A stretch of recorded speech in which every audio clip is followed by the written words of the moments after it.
You know, welcome to the 1 Hour One Brain Cell podcast, everybody. And before we actually get going, and before Jordan continues to do the show from an undisclosed location this week, um, I have notes. I brought my notebook this week, so I'm gonna go and refer to the notebook for today's show. That's how prepared we are. It's gonna be a great show. It's gonna be an exciting show. I have 150 pages of notes in here from the Met Gala. Let's get her going. Let's start the 1 hour One Brain Cell podcast.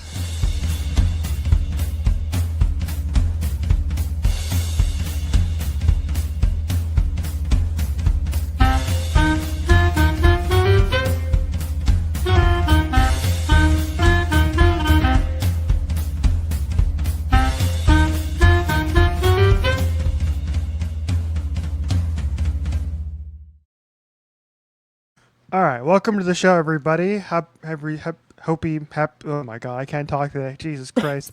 Do you wanna try that one again? No, we're just no, Okay. no. Yep. We no, we don't re-record stuff. We don't edit. We do the show No, it's one it's take. it's live. It's straight live. My dad asked that the other. I think it was last week when I was. I told him I was editing the podcast and I was, just making a clip and like getting it all ready to cue on for our Friday drop. And he's like, how long does it take to edit the podcast? I'm like, oh, I don't. We don't edit any of this. We just talk for an hour straight and hit publish essentially. So like, unless there's dead air I need to cut out somewhere, Yeah, it's all. This is for real. What you see is what you get. or I cuss too much. I honestly I haven't edited that in a long time, so I just mark it as explicit now because it takes less Yeah, time. I mean, I don't do it that often. It just if I get angry once in a while. No, if it's like one swear word, I'm not marking that. It's fine. Teach your children to swear at an early age. It's good for their development. Yeah, it's fine. Yeah, I mean they're gonna learn eventually. Yeah, Can I show you some of my notes I made for today's show? please. Wow, very thorough. Yeah. For those of you listening, there's nothing on that page he showed me. That doesn't mean that there's not other notes, but there's nothing on that page in particular. It's, it's a live look inside our brains at all times. Hey, Hmm. let's see what's inside. Nothing. It's like that Not a Nathan thing. Fielder. It's that Nathan Fielder meme. Yeah. I hope you're hungry. For nothing. Just actually did make some notes for the show, but it's like four things, and I we'll get to trust you. that. I trust you. Yeah, It's bullet points. it's yeah. There's four things listed here because I forgot to do it earlier, and so I had to do it right before the show, and so before I forget, I didn't want to put it in my phone in the notes app, so I was like, I'll just write it down in my notebook. Like the good old days before everything was just It notes feels app. like, yeah, it feels like I'm an adult, you know? No, I agree. It's like journaling, like self care. Correct. All right, well, welcome to the show, Dear everybody. diary, today Richie really tried it.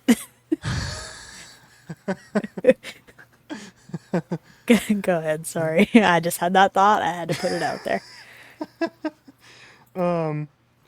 Yeah, we have a lot of stuff to talk about in today's show, so we better get going. Did you watch the Kentucky Derby on Saturday? No, Neither did I. Okay, then good talk, everybody. Goodbye. that's enough. Yep. Next. I just thought of that because it's like the Kentucky Derby happens the first weekend in May, and like 25 million people watched it, and I didn't because I slept through it. Hmm. I think I was maybe seeing. I was seeing a movie that day. Ah, yes, Yeah. we'll get to that in a little bit. Mhm.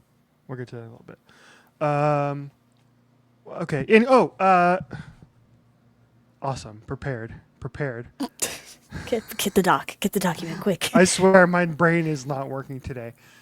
Uh, okay, we'll just go in order. We Jordan found this TikTok a while ago, and it was great. And we decided to steal it and come up and do our own version on the show. And it is called "What Songs Sound Nefarious or Evil to You?" Inspired by TikTok. So I think we each have our list. So Hmm. um, I have 4 listed. I got one, two, three, four. I got 6. Okay. We may have crossover. I don't know though. Because That'd I be feel really like funny if we did. what sounds nefarious to you probably doesn't sound nefarious to me, or like Yeah. it's not in my top. Yes. Because Yes. we have a relatively similar music taste. We Mm-hmm. we have a lot of crossover, but there are some things that we don't cross over on. Mm-hmm. So I'm willing to bet we're gonna be a total of 10 unique songs for this segment. I hope so. This is basically our tracks of the week. It's just nefarious songs, so follow along. Would you like to Yeah. start? No, you can go first because I want to hear what yours is first. I think yours are more thoughtful and thorough, and mine I just came up with in 5 minutes on the fly before the show. You're giving me a lot of credit here. One that I the one that started the list for me is Tia Tamara by Doja Cat and Rico Nasty. I love that song, but the beginning of it is such a villain song. It has that like evil 808 in the background with like the synth and stuff. It's gross. I like that song though. But that's my one seed on that list, and I think that started this journey for me. Yeah. That's a good one. I like that one. That's a good pick. Um, let's refer to my notebook. That song makes Be Gone like every year. I It think did. it's still. I Yes, think I think it's on Be Gone too. Actually, I think it Tia should Tamara be. is still on there. You just have to scroll past the 25 tit for tats, and 20. we'll find it. Ooh, I don't know. It might not have Is it made it there? this year. I'm Did gonna it put it make it this back. year? I'm gonna Okay. put it back. Yeah. Yeah, it belongs in there. I haven't even put. I even put. I even. I don't think I've added anything to be gone I this don't year think so because either. And I've put 89 songs in it. 20 I'm are gonna. tit for tat though. Yeah. Well, I mean, we'll get there. It's May, so Yeah. like, you talk to me in July, and I get like, we get on crunch time, and then I'll start adding stuff. You We know, have so much. We have so much time, and we're gonna have so many songs that honestly, between STCC trip and Lollapalooza, we may not get duplicates. that would be That would be nice. nice. That would be nice. Yes, except for the 20 tit for tats. We got to play that at least 20 Yeah. times. Yeah. Okay. Number one on my list in my notebook here is it's that song "Crazy Frog."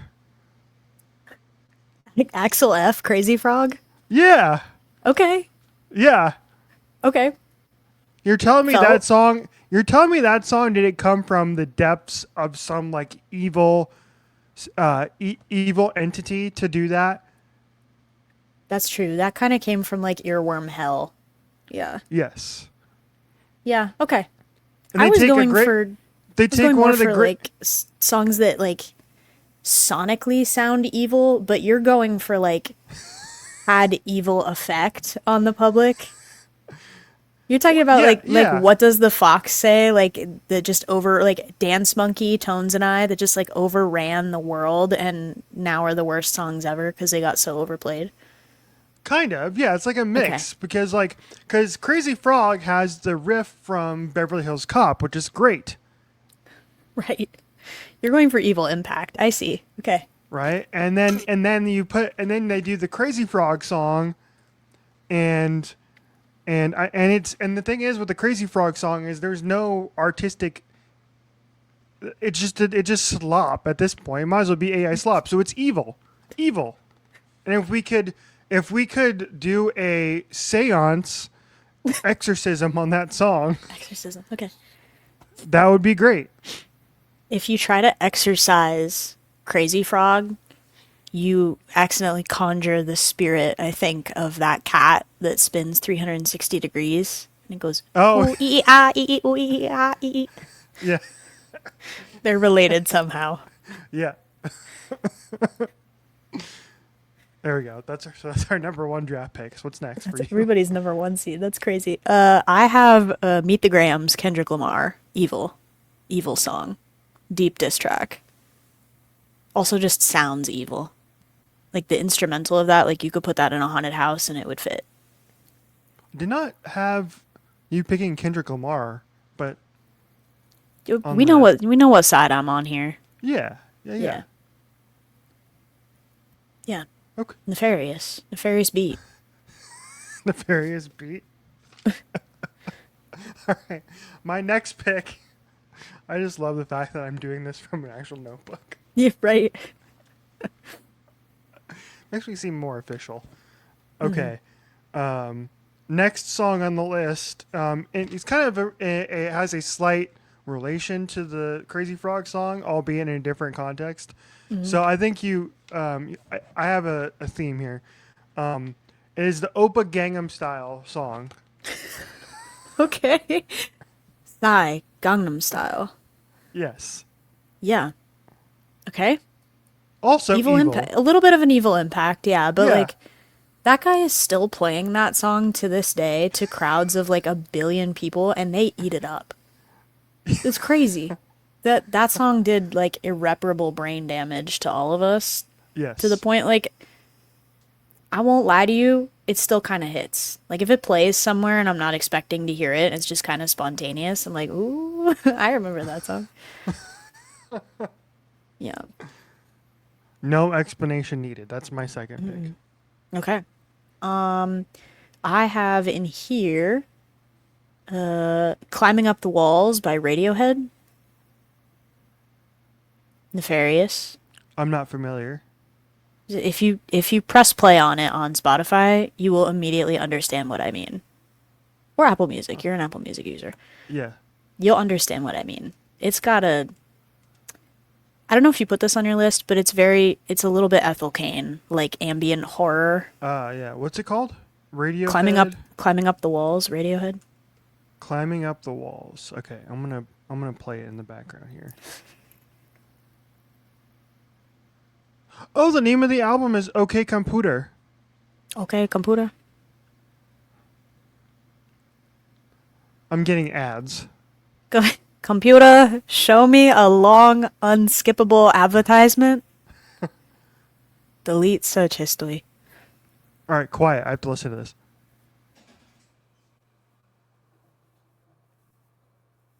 Oh, there's like helicopters.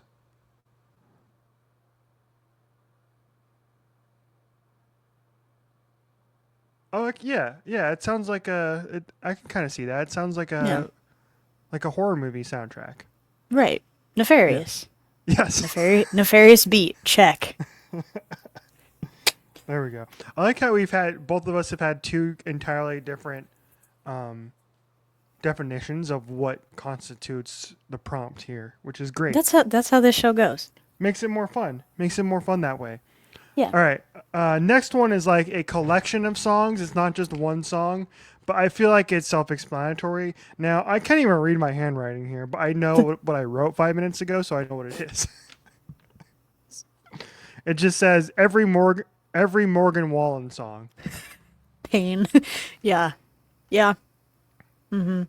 Evil impact. Yes. Yeah. Yeah. Okay. Agreed. No further explanation. Agreed. I have 3 more. I have Eye for a Eye by Mobb Deep with Nas and Raekwon. That one and also like Shook One's Part 2 from that record are like nefarious. Shook One's Part 2, I say to this day that like if I were a professional baseball player and had a walk-up song, it might be Hmm. that. Yeah. But yeah, I like that record, but it sounds a little evil. All right. I have one more on my list. Now, this one is going to cause, I believe, some controversy, Okay. as if the rest of my list hasn't already caused controversy. Now, I don't even know if I really have an explanation for this song, but it popped into my head, which usually, if it pops into my head under what our guidelines were, then I feel like it constitutes it. So, my last pick will be All Star from Smash Mouth. Okay. Okay. Yeah, avid enjoyers of the Shrek franchise of movies probably won't agree with you here, but I could see that for Evil Impact. Yeah. Negative effect, psychic damage. Your list is like songs that would cause you psychic damage. Yeah. Yeah. Okay. My list was like songs that like how would I describe it? It's like if you were dressed in all black, like walking through a parking garage at night on your way to do a crime, that would be your soundtrack. That's like my list. Your songs are like songs that if you heard them in public would negatively impact your psyche. Yeah. I mean, You would get first of like all, you would if get I like a if debuff in a video game where you just yeah, slowly lose health. Yeah. if we, but I mean, to be fair, if you're trying, the soundtrack to me doing a crime is All Star by Smash Mouth.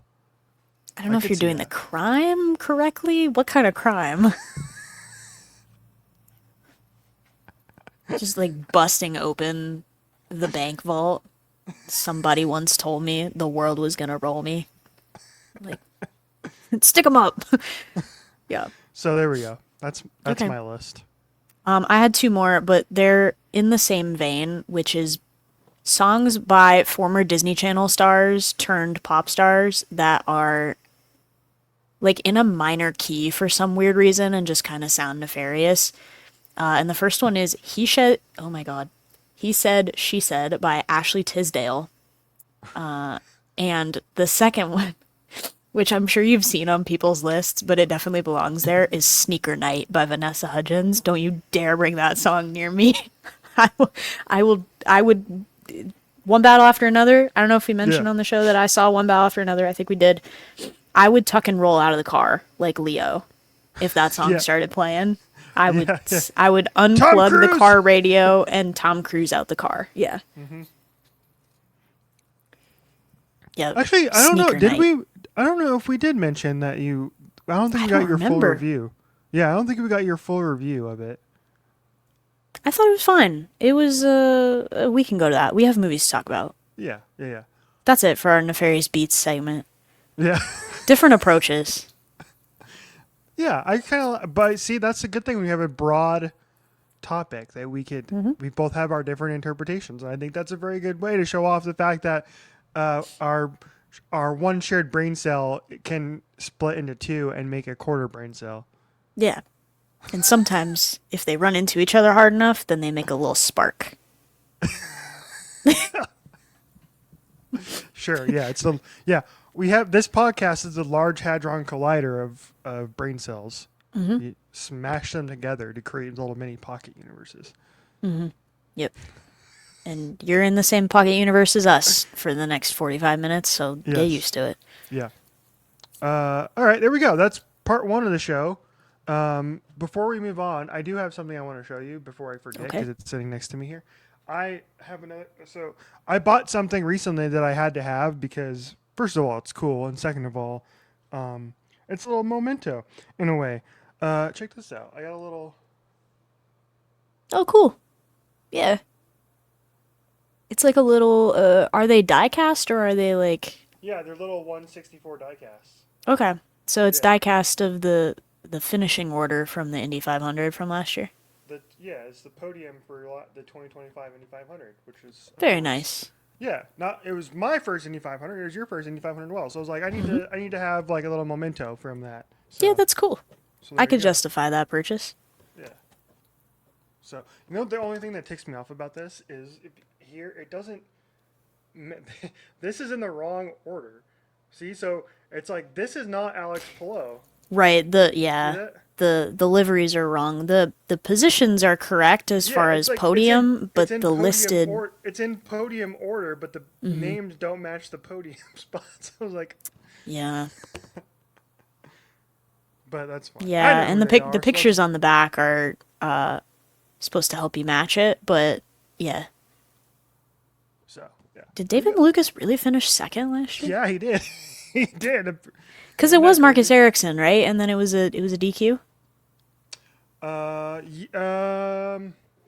Golly, I think that's true. I don't remember though.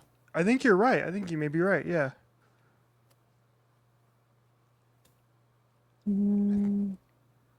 Yes, Marcus Ericsson was second and then penalized to 31st. That's right. Yes. So there you go. That's coming up. The 2026 edition is coming up in a couple weeks. I still don't know if I'm going to go or not. I have no idea. I'm probably going to find out the week before. Like, hey, we bought your flight. You're going. Awesome. Cool. Weenie 500 question mark? Yes, it is happening again. Perfect. That's all I need to know. Yep. Uh, okay, so there we go. There's that. Let's move on. Next on the list, we have. Speaking of racing, actually, this is a good transition. I didn't even think Good about that. segue. Yeah, Miami F1. We had the Miami Grand Prix. Formula One was back for the first time in 5 weeks this weekend in Miami, and it was interesting. I'd say the least. It was Hmm. interesting. Yeah.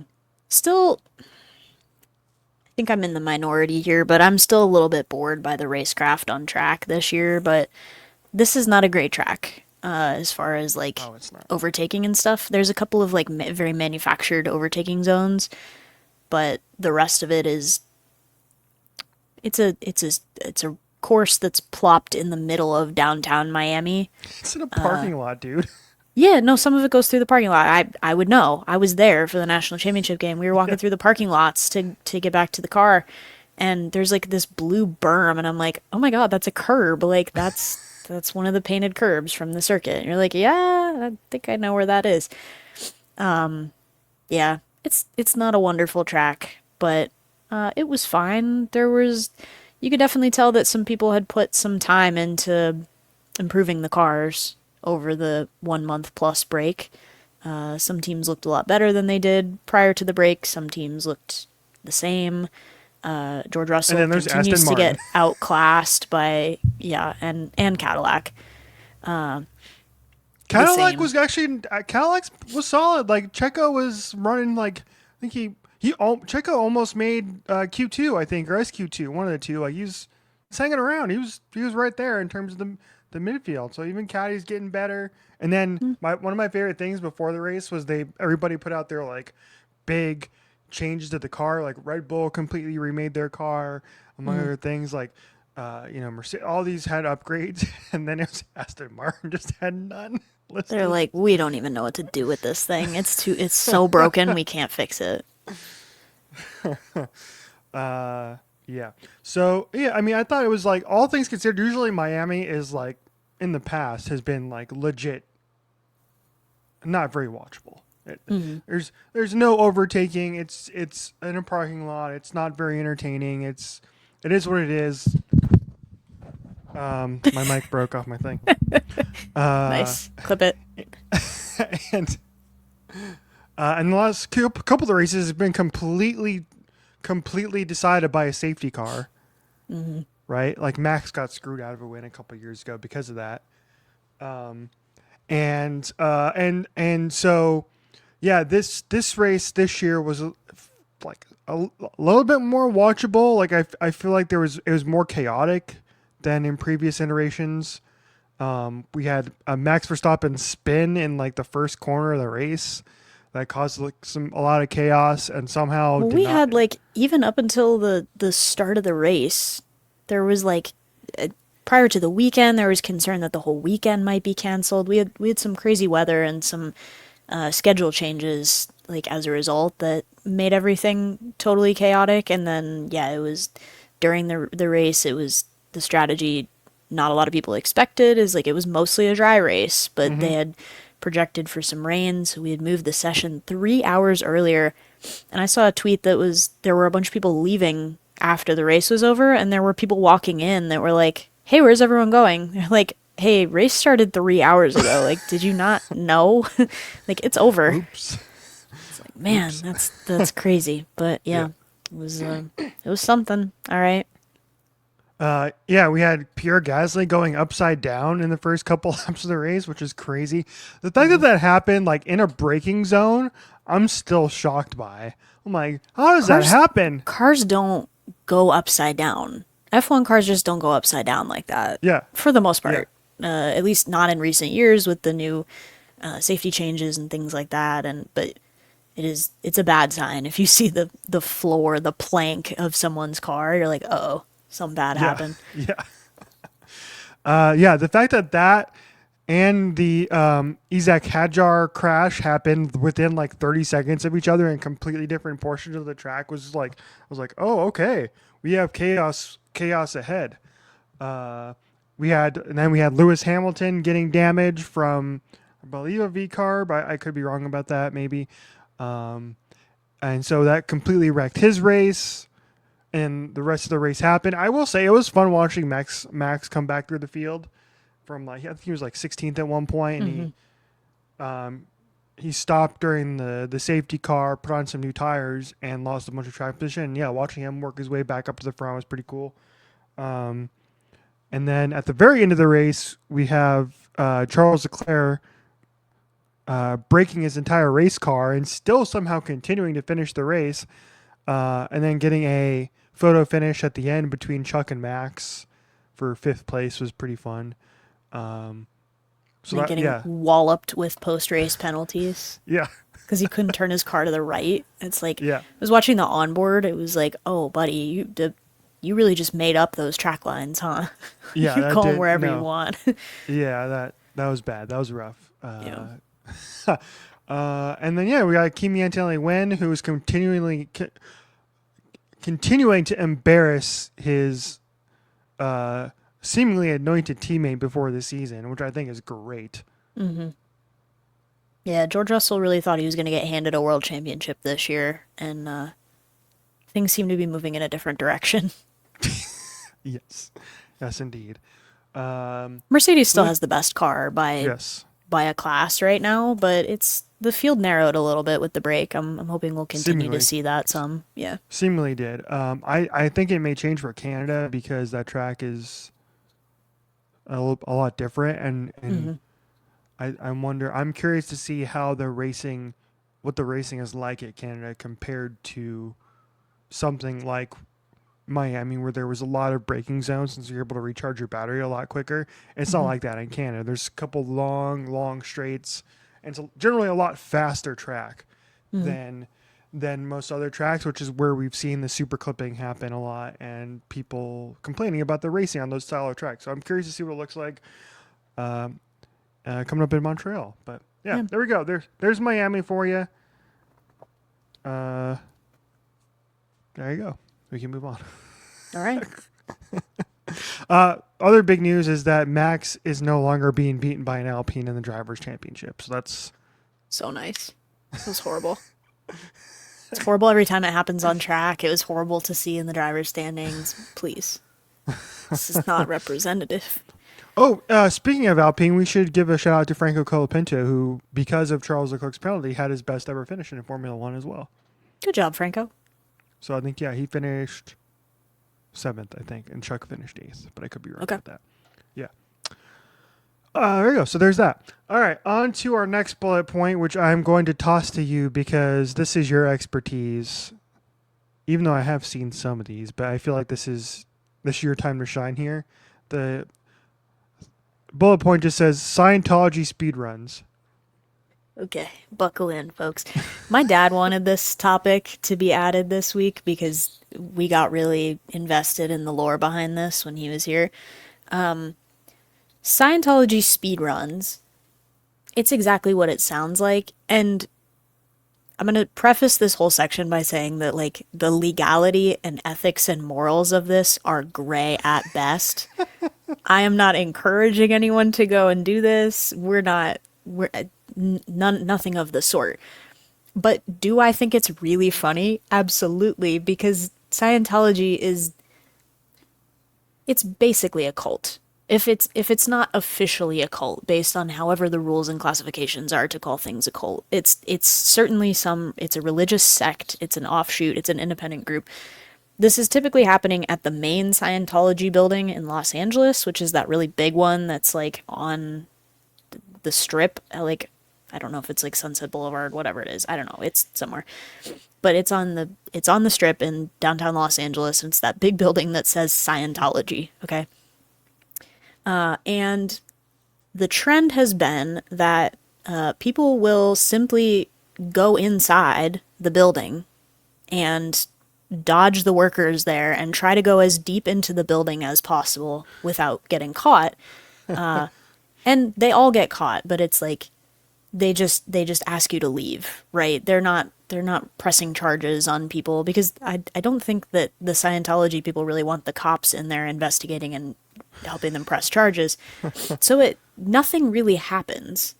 Is like this has started escalating where more people are breaking into the building now or entering the building without permission. It's basically trespassing. They're basically trespassing. They're going in and they're achieving new parts of the floor plan. People are like mapping this out and making recreations of it in like Roblox, and like they're posting about it on Twitter, and it's like new Scientology patch notes, update 8.0, new map unlocked, third floor, nerfed Tom Cruise's overall health by 10%. It's just like stupid stuff like that, but people are like actively in there floor planning what the inside of the Scientology building looks like. And now people are starting to go in there in disguises. I sent you a video the other day. There were a bunch of people dressed like minions, and they had a Gru with them. That was like, minions, tonight we steal Tom Cruise. And Scientology was like, you can't come in here. But it like got to the point where the security guards or the Scientology staff in the front of the buildings are just like, not only did they shut the doors, but they like removed the door handles so that people couldn't just like come in. We're like, okay, so now we one up this because we call it and report it as a fire hazard because there's no door handles on the building. And like we really escalate things. It's like we're gonna get them kicked out, but it's for really no other purpose other than this is the latest trend, and it's just basically a bunch of teenagers doing this in like Sonic the Hedgehog and Jesus costumes. But I will be following along to see how far they get, because somebody did. There's definitely a third floor now. I think we might have recently discovered a fourth floor. And there was an early speed run that went to the roof and got the fire escape. And we're considering that like a true speed run, because that person made it in the building, did some levels, and then got out without being kicked out. Everybody else has been like, we go in, we go left down this hallway, and then they just push us out the emergency exit door. And you're like, that's not a speed run. You didn't complete the map. Anyway, yeah, that's Scientology Speedrun. If you see them and we haven't seen them yet, send them to us because I enjoy them. Are they like expecting to find like the intro of the inside of the building from Severance? Like, is that what they're trying to do? And they're like, right. I don't know what they're like, trying to find. I feel like it's maybe a little bit like Elden Ring, where like they're gonna trigger a boss fight if you like achieve a high enough level. Like you're gonna swing open this set of double doors, and there's gonna be like the ghost of L. Ron Hubbard is. Yeah, there's gonna be like exactly, but it's like he's like Jabba the Hutt, like he's some morphed version of himself. Dude, I was at completely random, but I was at Zia last week. Hubbard. Yeah. Yeah. What else would it be? No, that was a good one. I was at Zia like last week, and they have like they have their little section of old books and stuff like that. Mm-hmm. And I kid you not, they did have a little section of L. Ron Hubbard's sci-fi books there. We're like, oh, funny. Oh, we got some Scientology going on here. Mm. I'm just picturing going up to the register with a bunch of L. Ron Hubbard books, and the look on the person's face, like, are you okay? I'm like, they may not know, depending on the age and the knowledge of the person. Yeah. Yeah. If I were working the register and someone came up with a bunch of those, I'd be like, no, just slide it back over the counter. We're not doing this today. Apparently the speed runs have made its way to Vancouver. Oh, well, yeah, because there's lots of different splits, like different buildings that are Scientology. Vancouver Police Department said that at 3 p.m. local time, officers received reports that between 200 and 300 people were congregating and attempting to gain entry into the Scientology premises. Police say a group tried to kick in the back gate and allege others were throwing things at officers. Don't do that. Don't do that. Yeah, this is taking place now across the world now. Canada down. Let's go. Jesus. Hey, Vancouver's where they flipped buses and stuff after the Stanley Cup final, so I would not mess with the people in Vancouver generally. Yeah, that's so true. So true. All right, let's move on to our movie section of the show, where we talk about The Devil Wears Prada 2, Devil 2 Prada. And what was it today that I sent you? It was Too Prada, Too Furious. Is that what it was? I think so. Yeah, and then Yeah. people were putting in the comments other iterations of things that they were calling it. It's like The Devil Wears Prada still.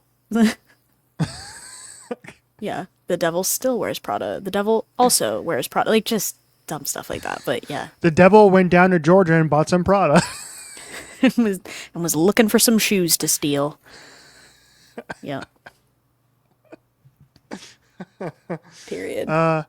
Yeah, so we both saw this movie, and I think we both really enjoyed it. I was actually kind of surprised how good it was, to be honest.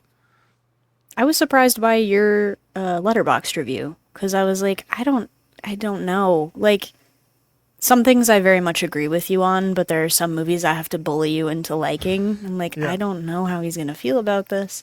I was very encouraged when I saw your 4-star rating on both the original Yeah. on a rewatch and then this latest iteration.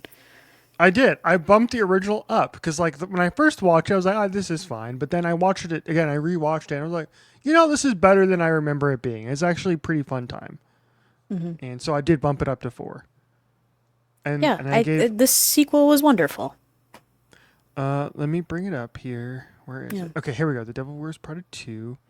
I'm also repping the merchandise today in case anyone was caring to wonder. This is the cerulean sweater, and Yeah, it has a little red high heel on it. yeah. Merchandise. I love that. Okay, so I gave it 4 stars, and my review is now. Why was Carl Anthony Towns invited to the Mother Convention? Because Anne Hathaway loves the Knicks. I guess so. I cannot tell you. I saw it on like a Thursday afternoon, and the theater was fairly full.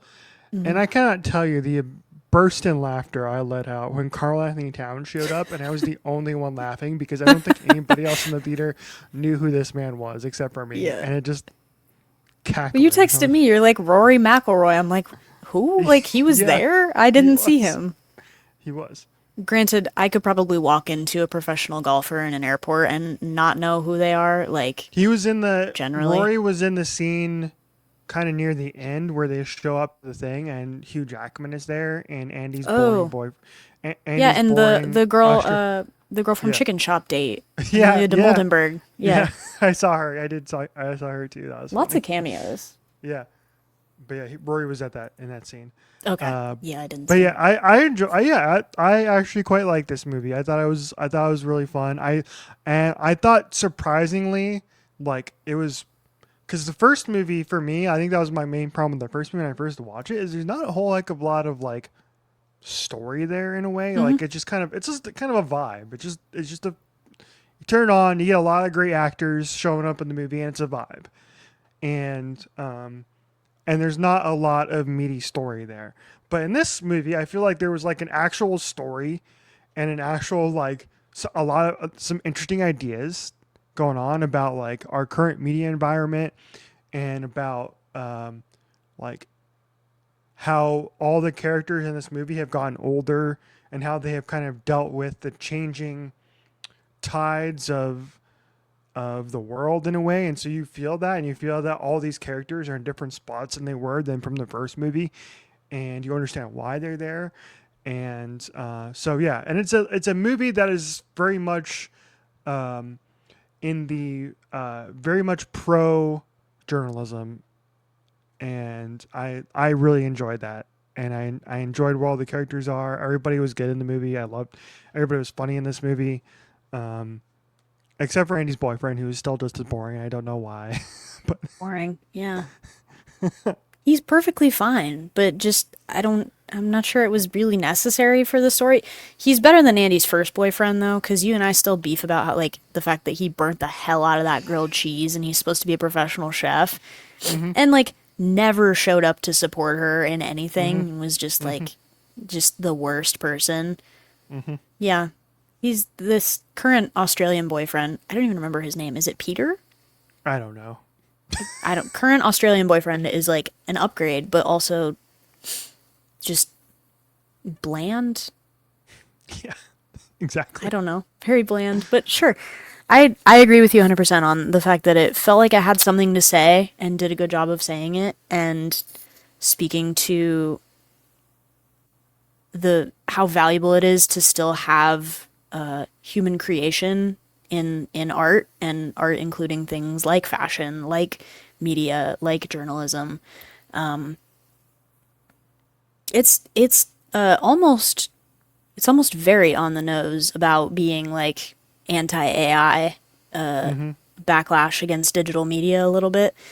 And I think we knew that that was coming because that was the logical sort of path the storyline was going to take. Is like people don't really read magazines anymore, and like that's true. That's real world applicable. But yeah, it a lot of times I feel like sequels get trapped in just doing fan service Yeah. because you know that people are going to love it, and they brought back the whole original cast and they had all this going on, and my biggest fear was that it would mostly just be fan service. And I was a little worried, like half an hour into the movie, I'm like, oh God, are we? This is gonna be a movie that says nothing, but is like an hour and a half of just like, Mm-hmm. here, we brought back all the stuff you liked about the first one and Yeah. we did the whole story over again. It's like what Star Wars did with episode 7, where it was basically Yeah. just A New Hope over again, or Yeah. like the current Ghostbusters reboot. That was just like, Yeah. we brought back all the old Ghostbusters, even though some of them are ghosts now, and we put so many nods in this thing that you're gonna get whiplash looking for them all on screen. Yeah. That it felt like it definitely did a percentage of that, but you needed to know what happened in the first one to understand the progress that people were making in the second one, and they told a new story. And I don't know, it was refreshing in that way. It felt like I had Mm-hmm. something to say, which I really enjoyed. So, Yeah. good movie. I That's what recommended it to everyone. that's what really shocked me about it. And the thing that like I think you nailed it is like most legacy sequels are exactly what you said, and this isn't that. And they did a great job of finding a new way to re-enter this world. So, and Hmm. it's making a bunch of money. So I wonder if we are gonna get another sequel. Meryl Streep famously had like a no sequels rule that like she broke for this, Yeah. and in some capacity broke for the second Mamma Mia, although they killed her off, which is still horrific in my opinion. But yeah, everybody I talked to, I recommended this too.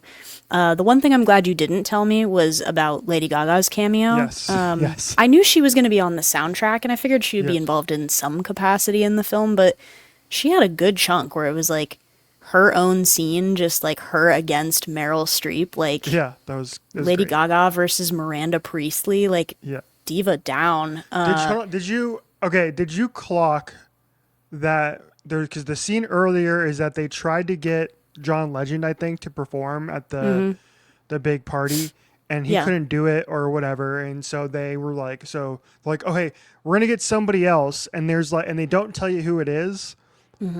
Did you Like, clock that it was no, gonna be? it Did you can't clock be that it was gonna be her. Gaga? Because I did. I was like, I bet you that's Lady Gaga, isn't it? And there's a reason they're not telling us. I felt it was going to be a pop star. I was like, I don't know, maybe they went and got Madonna or something because they used Vogue in the first film. They used Vogue in this film, and that's got to be a pretty penny to go and license that thing. But I'm like, it's a pop star for sure. But Mm-hmm. I wasn't sold. But then the second they like walk you into that dressing room and it's, she's like doing her setting spray or whatever, I'm like, that's Mother. I would know. I have known that since I was a The people, child. the people in my theater were very excited about this too. Yes. She's great in it. She went head to Yeah. head. She went head to head. I mean, we know she can act. She's done it Yeah. before. She's done it lots, Yes. but was like very ice cold, like very, yeah. It was good. It was real good. And her song, Runway is good. Shape of a Woman is really good. That whole soundtrack was well put together. Maybe a little bit loud in my theater, I will say. I did view it in Dolby Cinema. Not necessarily on purpose, but just because that was the time that worked best for me and my friend that saw it. Yeah. So it was a little bit of a pricey ticket, but we were walking in, we're like, if the sound of Miranda Priestley's high heels clacking on the floor doesn't like make my popcorn spill out of my chair, like it's not loud enough. And then like you get to a point and it's the songs are just hooting and hollering. You're like, ugh.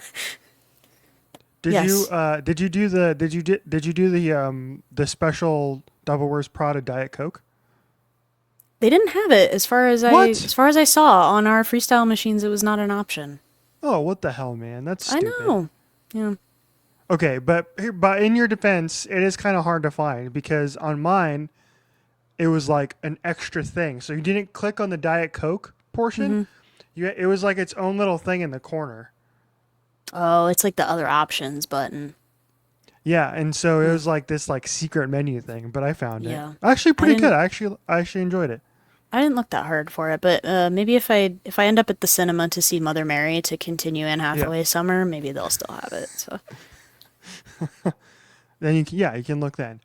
But yeah, I'm glad we both liked it. That's good. That's like this doesn't happen very often where you and I agree on a movie, but no. I mean, sometimes, but this was a movie that I was anticipating we would not have the exact same rating on. I gave it 4.5. I think it was a 4. It was a hard 4, but my friend that I went with said that I had to give it another half star because it was good company and we had a good time. So I'm like, yeah, mhm. all right, whatever, 4.5. And my review just said Miranda Priestley, but in the way that the internet says Donatella Versace after she commented her own name on a post that one time. Yeah, Like I'm sure a billion other people have done it, but it was the opportunity was too good to pass up because that's got hmm layers to it. yeah. She shows up in the movie, doesn't she? She does, yeah. She's having brunch with Emily at the end there when Yeah, Andy shows up about the whole yeah. the plot about them scheming, and she's like yelling in Italian. She's like, "Chill." And carbs don't count if they're shared. That's the big takeaway from the movie. We agree with that. Yes. Quickly before we move on, because like I said, I don't think we did it on the show. Can we go your quick rundown of one battle after another, the Oscar winner for Best Picture last year? Yeah. I think I gave it 3. Did I give it 3 or 3.5? I don't know, somewhere in that ballpark. I watched it on a plane, which sometimes does affect your view rating, but for me, I usually find that plane movies make my rating go up because it's a good way to pass the time when I'm doing something I don't really want to be doing, which is spending several hours on an Three and a airplane. half. Yeah, I feel like that's fair. Visually, it was good. I feel like they were maybe trying to tell. I can't tell if they were trying to tell too much story without enough payoff, or if it just was like a bunch of half baked story put together because I feel like the opportunity was there for them to like really take a stance on something.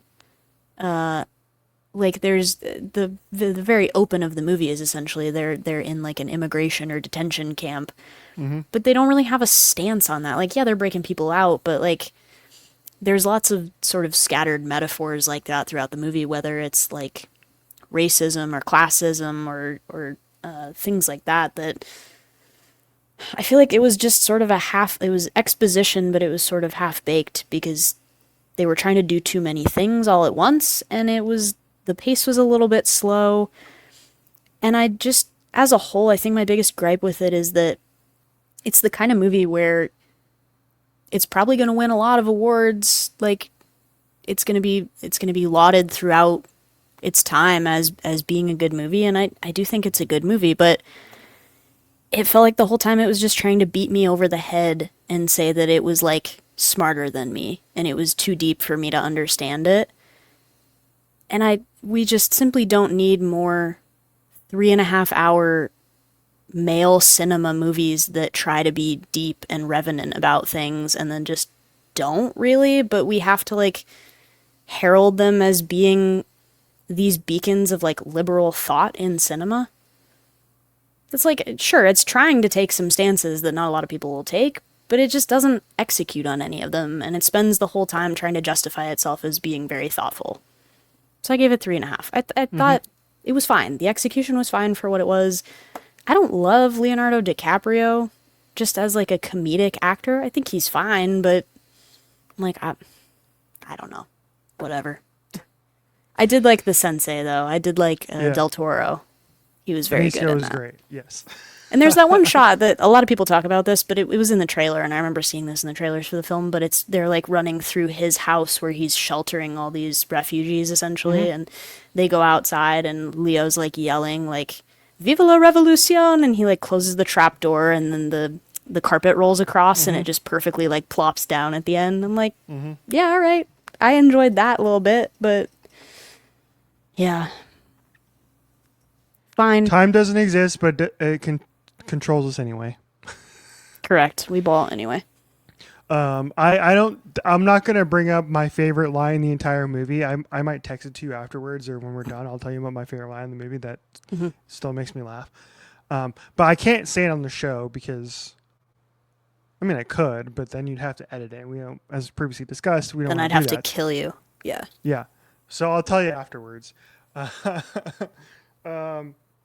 But yeah, I feel like your take on the movie is how a lot of most people feel about the movie. I feel like the general That's audience. funny because like every Letterboxd review I saw was like 5 stars. Like this is peak cinema. I was struggling to find somebody that agreed with me that it was just like in the middle. Because let's see, what's the average? It's 4.1. No, I know that Letterboxd is typically people that really like movies and Yeah, like go to rate movies, but like my parents I think would both rate it higher than what I gave it. yeah.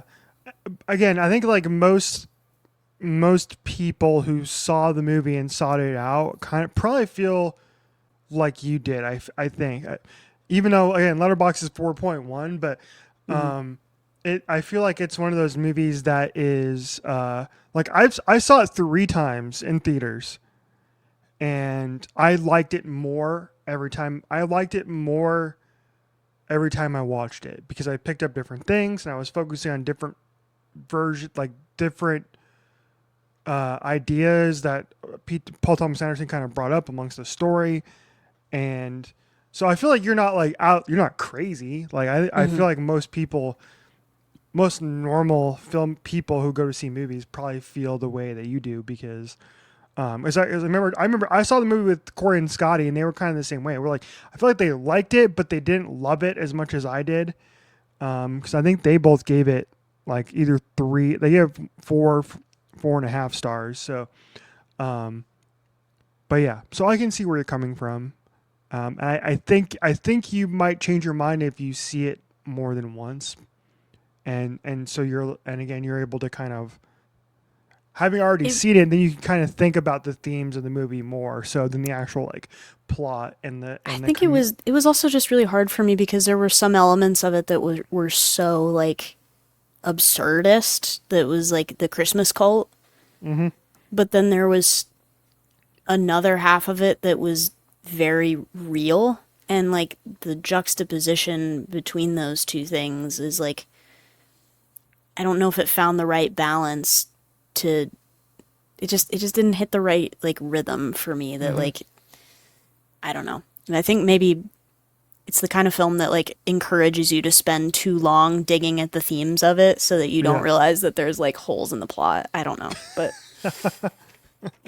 see this is why I like cinema because you can take a movie like that and and dissect it and think about it and that's why we all love cinema. or you I mean, can make it into an outfit for the red carpet. You can literally dissect it. yeah. We'll get to that. Yeah. We only have a few minutes left. Gosh darn it. We only have like 7 minutes left. What the hell are we Okay, going speedrun. to speed run? We had a hacks double drop. Both Hmm. episodes were great. Amazing. Amazing Race was exactly what we thought it was going to be. It was Yes. fantastic. So good. Yeah. And a fitting send off for Caitlin Olsen's character and sort of her arc in the show. Yes. Very well done. Yeah. Good Jimmy and Kayla this episode too, and Robbie Hoffman, Yes. Randy. I'm like, they're the same person. Good Ava and Deborah. A little trip down memory lane for Deborah with the Who's Making Dinner hmm anniversary. Yeah, good stuff there. The jail scene was fabulous. Ava running from the valet, like pick up the pace. That I think you sent me Yeah. in the podcast that was scripted or that hmm was unscripted. That they were like Yeah. that was maybe it was either Jen or Lucia's like real life experience. It's like I always feel bad when the valets like start running because like there's no need, but then Hannah improvised at the end there. That's like valet, pick up the pace.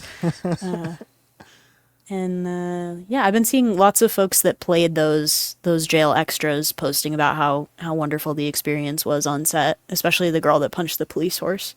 Yeah. That Yeah. was funny. Yeah. So back on track this week. I saw some people again like complaining about it. again. I feel like Don't you dare. I feel like people have been like overly critical of this season. I think so. Maybe it was just because of like how good last season. Every season's been really good, but like Yes. last season sort of just reestablished a very high bar for our core Yeah. characters. But there's so much to be said in such a short amount of time with season 5 that I don't feel like you can spend as much time sort of doing that deep dive character development that we did last season. But it's been really good. We're definitely finding our footing now in the midpoint of the season. You sent me today that you saw that a lot of people are very excited, and it's been well received. Episode 6 this week, and also 7 this week. Is it Another double drop. Yeah. Shoot, we're running out of time. I know. We're losing the ancient texts. Yeah, but it's like I feel like every show, most shows at least, struggle in their final seasons to land the plane because they're running out of time. So you can't. It's last seasons of shows are always so different than anything that what comes before for that reason because you have to speed run to get your characters to where you want them to be at the end of the show. So Or sometimes it goes too slow and you can't pay off what you've been building up for, and then you just leave the viewer with like an unsatisfying ending. Yeah. Yeah, that sucks too. Yeah. So 2 great episodes this week. Loved them both. Great. Excited for 6, 7, and yeah. That was there we spooky go. last week when I put that clip together. Because usually we have at least a little bit of a delay on stuff that we'll do, but that one was like right on. Yeah. Yeah. I didn't even notice at first because I was reading. I think I was reading the thing, so I didn't even see you do it at the same time I did, which was really funny. Anyway, okay, so that Hacks double drop. Quickly, maybe next week we can spend some more time on the Met Gala and talking about the looks that we saw. I think we should, yeah. Because there's some good ones. But mostly, we can talk about. Let's just talk about Tate McRae. It was Tate McRae's first Met Period. Gala, that was, So excited. that's our lead story of the. Breaking news, Tate McRae. Yeah. It was good. We had the Billboard Women in Music Awards this past week, which is one of the first times we've really seen her perform publicly since the end of the Mispossessive tour, and especially since the release of the Deluxe. We got an acoustic version of Nobody's Girl. Levitating, brother. Levitating. I was like, I was betting that we were going to get a stripped back version of something, although like some other artists did big performances, like Zara Larsson did like full Midnight Sun with the choreography and stuff. But usually for stuff like this, like I forget what the other thing was that she did. I think Tate did Tit for Tat maybe at the Time 100, but it was like an acoustic version. She likes an acoustic version for an award show or something like this. That's like a smaller performance. I had a feeling we'd be getting it, but I didn't know what song. And we got a debut of Nobody's Girl. Fantastic. Very well received on the internet. The critical reception of it is good. My dad enjoyed it, I think, peripherally from the other side of the room because my volume was on, so we were both watching. You were saying the mic is on. The mic is on, the haters are quiet. Yes. As it should be. Period. Clock it. I did see somebody on the internet hating on Tate's Met Gala look, which was stupid. I'm like, go away. In defense of the theme this year, and most of the people that you and I, as very qualified fashion representatives, would say did not execute the theme this year. Yeah, the theme. Nobody was on theme this year. The theme was so broad this year. Yeah. It was like, what was it? It was like art is fashion. Fashion is art. Art is fashion. Yeah. It was like, that could be anything. That could be anything. The years where you get really good looks are the years where the themes are very specific and there's not a lot of room for people to do interpretation. Like the last time they did like the heavenly bodies, like the religious. Like we got some great looks that year. I think that was the best look. That was the Chadwick Boseman look. Yeah. That was the Blake Lively look. We had some great ones that year. but very specific theme that was like very hard for Yes. you to be off of it without feeling like you were off of it. But there were so many interpretations of this one. I will say I'm not the biggest fan of Emma Chamberlain as an influencer, but I thought her look was very good. Yeah. It was this like hand painted like sort of drapery gown that was, it was almost like a Monet. It was but a good work of art. Some people took it very literally, that like had actual like art stapled on the clothing that they were wearing. Looking at you, Pedro Pascal. But yeah, there's lots of interpretation. Some good, some bad. We'll talk about it more next week, because we got to make sure that we hype up the really good ones, because there were some really good ones. Yeah. I'll tell you my favorite. You know which one is my favorite, I think. You can probably guess. I don't actually know. Ooh, we don't. I'm not sure I actually know.